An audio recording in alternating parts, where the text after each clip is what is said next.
Bonjour à tous, c'est Marc, nouvel abonné depuis 24 heures et j'ai envie de fêter ça avec vous tous pour vous dire que Balkany lâche François Fillon. Ouais, c'était impossible pour lui, ce manque d'éthique. Voilà, ouais, si, il a osé. Allez, à bientôt et bonne journée, bon courage à tous. Mélenchon, Jadot, Hamon, ensemble ou séparés, la question que je me pose depuis 15 ans, c'est pourquoi sont-ils séparés? Pourquoi on n'arrive pas à faire la synthèse de ces trois mouvements? Donc, je pense qu'il serait temps maintenant de voir ce qu'on peut faire ensemble. Donc, quand on dit Hamon, on va parler aussi de Filoche. Quand on parle de Jadot, on va parler aussi de José Bové. Mélenchon, on va parler aussi de Clémentine Autain, par exemple. Je pense qu'il serait temps maintenant de voir ce qu'ils peuvent faire ensemble, ces gens-là, qui mesurent ce qui les sépare. Et pour mieux rebondir ensemble, je pense que pour nous, petits électeurs de gauche, on a besoin de repères. Je pense que là-bas, ici, vous avez pas mal parlé de ça, la perte de repères, les lignes qui sont troubles. Je pense que ce serait pas mal de clarifier un peu tout ça. Voilà. Mais j'attends avec impatience la réaction des autres auditeurs. En tout cas, moi, j'appelle de mes voeux qu'ils fassent quelque chose ensemble, enfin. Voilà. Merci à tous, aux auditeurs modestes et géniaux. Faites à toutes. Et on lâche rien. Alors moi, je suis tout à fait pour qu'ils soient ensemble. Si je pouvais les prier à genoux de faire une seule candidature ou un triumvirat, mais que vraiment, qu'il n'y ait pas trois personnes de gauche qui se présentent. Enfin, c'est vraiment extrêmement important. Voilà. C'est de tout mon cœur, je leur demande. J'ai 74 ans. J'ai beaucoup milité, je milite toujours et 4 enfants, 5 petits-enfants et c'est à eux que je pense surtout. Ne faites pas que la droite, qui est vraiment revancharde, nous revienne. S'il vous plaît, trouvez un programme commun, mettez vos égos de côté et pensez à la France et à l'Europe. Au revoir. Oui, bonjour, c'est Malika de Guyane. J'appelais en réaction à ce que j'ai lu sur la Bastille, j'y suis. Salut à tous. Jadot, Hamon, Mélenchon, ensemble ou séparés, mais j'espère bien que ce sera ensemble parce qu'il y en a marre de cette guerre des égos.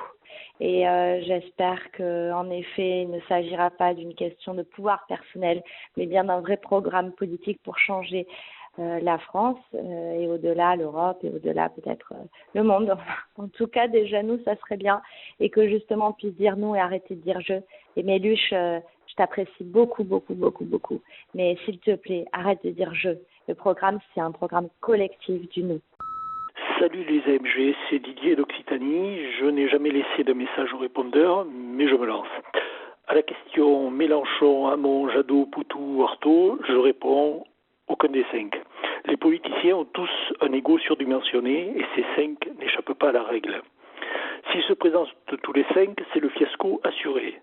S'ils se désistent 4 au bénéfice d'un, l'électeur lambda va dire « c'est pas mon candidat, je préfère m'abstenir » ou bien Mélenchon est trop caricatural, ou Hamon est socialo, donc un traître en puissance, ou Jadot est un écolo trop petits oiseaux, ou Poutou est un doux rêveur, ou bien pour Artaud, on va tout de même pas confier la France à une femme. Bref, ça va pas le faire. Alors je propose que les 5 se réunissent et cooptent une 6e personne pour les représenter.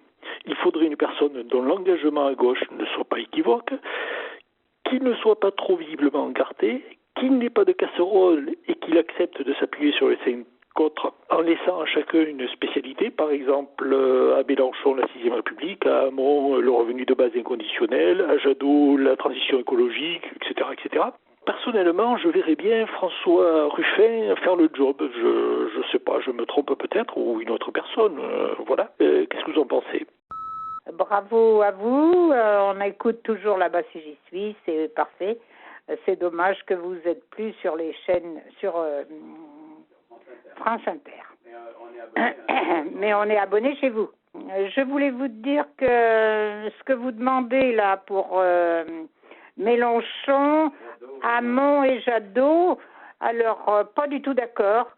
Mélenchon doit rester tout seul. Jadot et l'autre Hamon, c'est une stratégie politique et il ne faut pas qu'ils aillent surtout. Il ne faut pas que Mélenchon... Mais j'ai confiance en Mélenchon, il ne va pas se laisser avoir. Voilà, bonne journée à vous tous et merci de vos émissions. Donc, à mon avis, Jadot, Hamon, Mélenchon doivent absolument se présenter ensemble pour plusieurs raisons. Chacun séparément est absolument inéligible. Mélenchon, il n'a jamais été que candidat, donc il est peu crédible. Hamon, c'est celui qu'on n'attendait pas au PS, mais rejeté par la moitié du parti.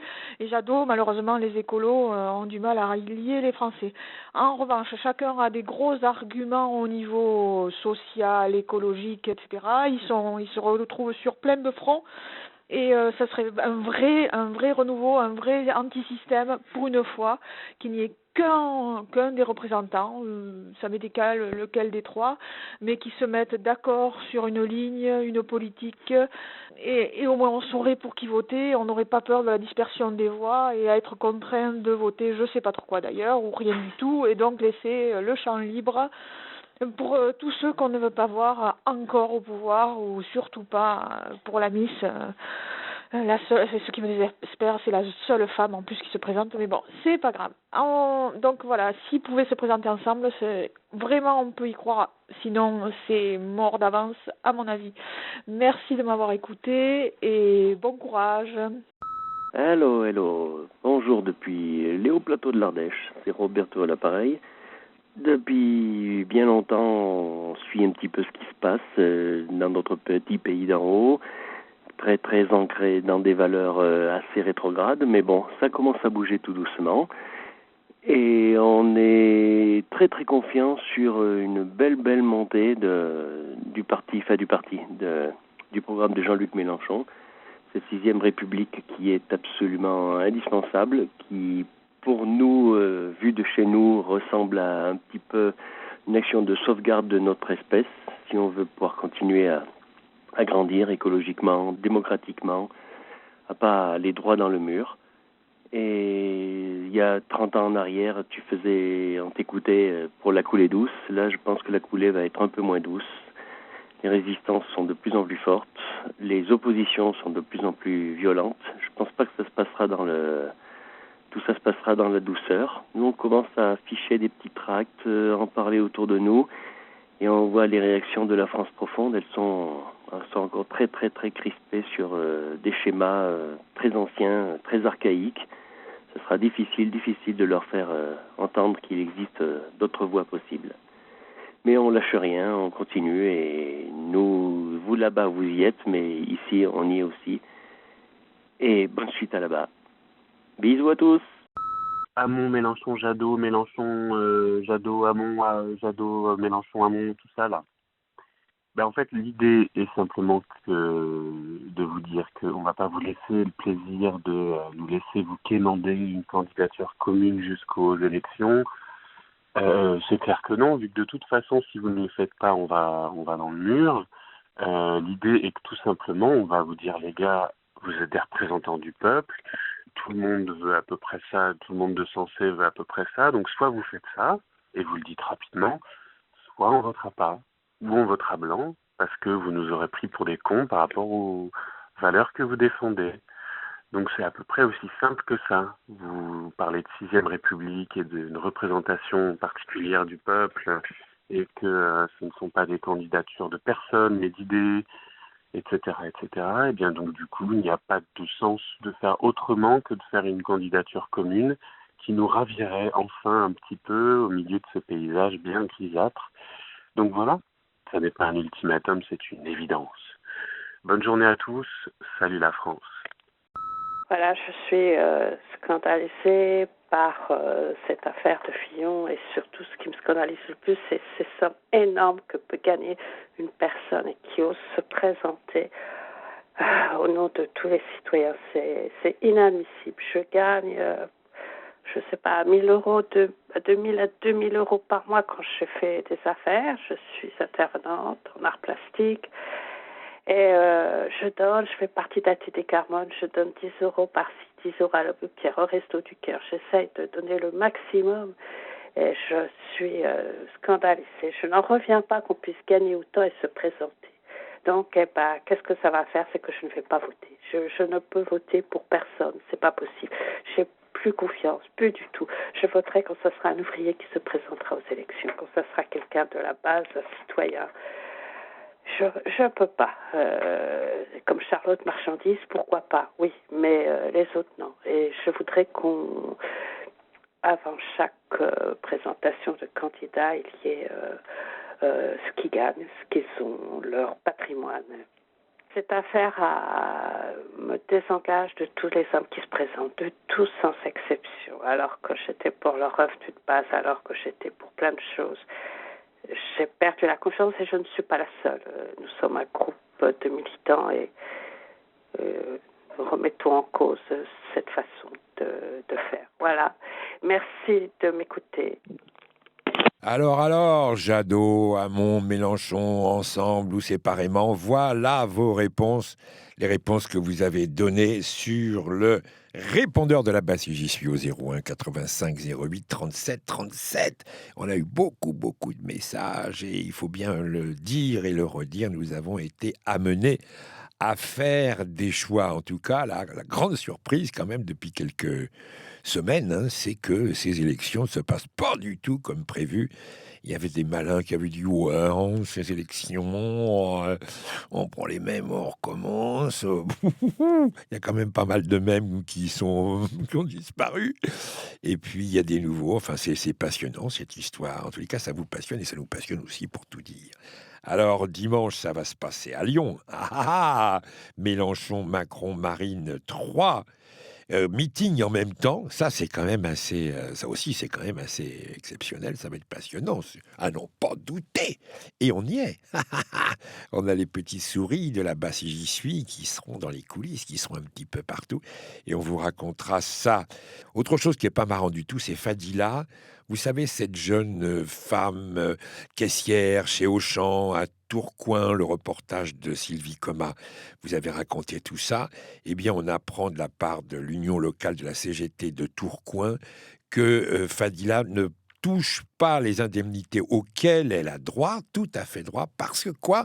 Parce que Auchan n'a pas rempli le formulaire qui doit être adressé à la CPAM.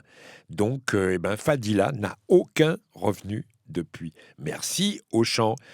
Pour en savoir plus, allez sur le site de l'Union locale de la CGT de Tourcoing. Et puis la question du jour est la suivante, le revenu universel. Hamon a beaucoup parlé du revenu universel dans sa campagne. Il y a les pour, il y a les contre, il y a les oui mais attendez, etc. En tous les cas, c'est un débat intéressant, passionnant. Quel est votre avis là-dessus ? Donnez-le sur le répondeur de la base J'y suis au 01 85 08 37 37. Vous avez tout le week-end pour ça et on écoutera ça lundi dans l'après-midi. Et puis d'ici là, vous avez plein de choses à écouter, à voir et à lire sur le site de la base J'y suis, dont une version écrite, scriptée et entièrement gratuite de l'entretien avec le camarade Frédéric Lordon. On attend vos messages, 01 85 08 37 37, le répondeur de la base J'y suis, le revenu universel, oui ou non. Mais là, d'abord, tout de suite, encore quelques messages parmi ceux que vous avez laissés dans la boîte vocale de la base J'y suis au 01 85 08 37 37. Une autre question vous avez été posée, vous vous en souvenez ? Qui pour remplacer Fillon ? Nadine Morano, Georges Pompidou, Le Canuet, Balladur, Juppé. Voilà vos réponses. Oui, bonjour. Je m'appelle Philippe, j'habite à Boston, aux États-Unis. Je voulais vous dire, ce matin, j'écoutais les nouvelles et comment Anthony Bélanger de France Inter qui nous disait qu'aux États-Unis, il y avait une pénurie de bacon. Ce qui est, ça fait partie des conneries qu'on raconte sur les États-Unis. On vérifie même pas si c'est vrai, hein. on vous raconte que les Irakiens sont prêts à larguer des bombes atomiques. Il y a Colin Powell qui est aux Nations Unies qui ajoute une petite bouteille avec Dieu sait quoi à l'intérieur, et on vérifie même pas si les nouvelles qui viennent des États-Unis ne sont pas des fake news. Fake news, c'est n'importe quoi. Alors, je voudrais simplement vous raconter, il faut avoir un peu plus de dignité quand même. Aux États-Unis, on parle de fake news, on nous dit que les Russes sont en train d'attaquer l'Ukraine, on cherche à foutre le bordel en Europe, et ces messieurs, dans tous les médias européens, répètent ces imbécilités, ces fake news. Et je crois qu'il faut un peu plus de dignité, messieurs, un peu plus de dignité. Face à un besoin urgent, quelle superbe prouesse, si tu manques d'argent, sarre-toi dans les caisses. C'était le poète, grand fan du poète approximatif. À bientôt. Eh bien, le remplaçant de Fillon, il est déjà en piste, c'est Macron, tout simplement. Et il fait déjà de très bons scores dans les sondages. La France de droite va massivement voter pour lui et je pense qu'ils l'ont déjà bien intégré. Voilà. Je préfère quand même Macron à Fillon. Voilà, l'éjection de Fillon est quand même la meilleure nouvelle de 2017. Bonjour, c'était pour en profiter et remercier Frédéric Lordon pour son intervention sur le fact-checking, qui était très intéressante. Et donc, un clin d'œil vient du monde.fr qui ouvre aujourd'hui son site Décodex, qui permet de faire le fact-checking soi-même. Donc on trouvera évidemment pas lapin.org, mais des commentaires sur les autres sites pour dire si l'information est valide ou pas, comme évidemment TF1, France Inter et BFM TV. Nous voilà rassurés. Eh bien, merci. Merci pour les émissions et à bientôt. Ciao. Oui, bonjour, répondeur. Concernant la question du jour, qui pour remplacer Fillon, Juppé, Sarkozy qui est en baladure, ou Nadine Morano? Oh, Nadine Morano, ce serait pas mal. Hein, ça ressemblerait bien au parti Les Républicains. Ou alors, moi, on peut peut-être envisager Emmanuel Valls, parce qu'il est libre là en ce moment. On pourrait peut-être reprendre le flambeau. Voilà, concernant la question du remplaçant éventuel de Fillon, moi je verrais bien Pompidou par exemple. J'appelais surtout pour dire qu'il y a un truc qui m'a un peu gêné. Invité un certain docteur Jérôme Marty. Alors c'est très bien son message concernant Le Pen, on ne peut que souscrire. Sauf que si on va voir sur le site de son association les valeurs qu'il défend, disons qu'on est un tout petit peu à côté de la plaque, quoi. Hein. Il est par exemple totalement opposé à la généralisation du tiers payant, n'est-ce pas? Donc concernant la médecine, ça serait peut-être mieux quelqu'un qui soit du SMG par exemple ou du Formindep, je sais pas, voire de l'USP, hein, Union syndicale de la psychiatrie. Bien, voilà. Et puis, une dernière chose, c'est qu'on parle beaucoup d'une éventuelle nouvelle constitution. Je pense qu'il y a un point important dont on a peu parlé, c'est comment serait-elle révisée. À mon avis, il faut impérativement que ce soit le peuple qui révise. Parce que si ce sont les règles qui s'appliquent à nos représentants, ce sont les représentants qui décident de les modifier, on aura tout perdu. Bonjour les auditeurs de Là-bas si j'y suis. Voilà, tous les samedis à 19h30 au Théâtre des Déchargeurs à Paris-Châtelet, il y a un spectacle qui s'appelle Banque Centrale qui raconte l'histoire de la monnaie, des banques et des banques centrales. Voilà, toute l'histoire du système financier. Et le 18 février, avant le spectacle, à 17h, il y a une rencontre avec la NEF, qui est une banque pas comme les autres. Pour être exact, il faudrait dire une coopérative financière, mais c'est plus simple de dire, une banque pas comme les autres. L'idée, c'est fait pour tous ceux qu'on aura le bol que leur argent, notre argent à tous, sur nos comptes, à la Société Générale, à BNP ou même sur toutes les banques, notre argent, il sert de caution à ce bazar financier mondial, au subprime, au LVO, aux paradis fiscaux, tout ça. Tandis qu'à la nef, eh bien, on peut choisir où on veut, à quoi serve notre argent, et puis surtout, la banque nous appartient, du coup, la coopérative financière nous appartient. Donc, du coup, on choisit et on contrôle. Voilà, donc tous les samedis 19h30, le spectacle pour comprendre le système financier, et le 18 février à 17h, la rencontre avec la nef pour agir. Voilà, au revoir. Oui, salut les loulous. Eh ben, la première fois que j'ai voté, j'aurais pu voter à partir de 1966, et la première fois que j'ai voté, c'est en 81. Eh ben, parce que j'en avais tellement marre du Gaulle et des gaullistes, des Giscard, de tous ces mecs-là, que finalement, j'ai voté Mitterrand. Bon, c'était la première fois que je votais, j'avais 30 ans, et 35 ans même. Et en fait, c'était un peu par dégoût des autres, quoi, déjà. Et après, j'ai voté régulièrement, comme un petit âne qu'on emmène devant manger son son, pour le PS, tranquillement, année élection après élection. Et puis là, j'en ai vraiment marre, quoi. Alors, je voterai pas PS, je voterai pas Hamon. Si Mélenchon est pas élu, ce qui est fort probable, je voterai plus, j'attendrai 15 ans encore. Donc la prochaine fois que je vais voter, c'est en 2032. J'aurai 87 ans. Putain, ça ne nous rajeunit pas, hein. Salut. Réponse aux questions. Plan B. Un autre B, Bayrou. Ça sera le moins pire, Bayrou. Au moins, il est du centre. Il est pour tout le monde.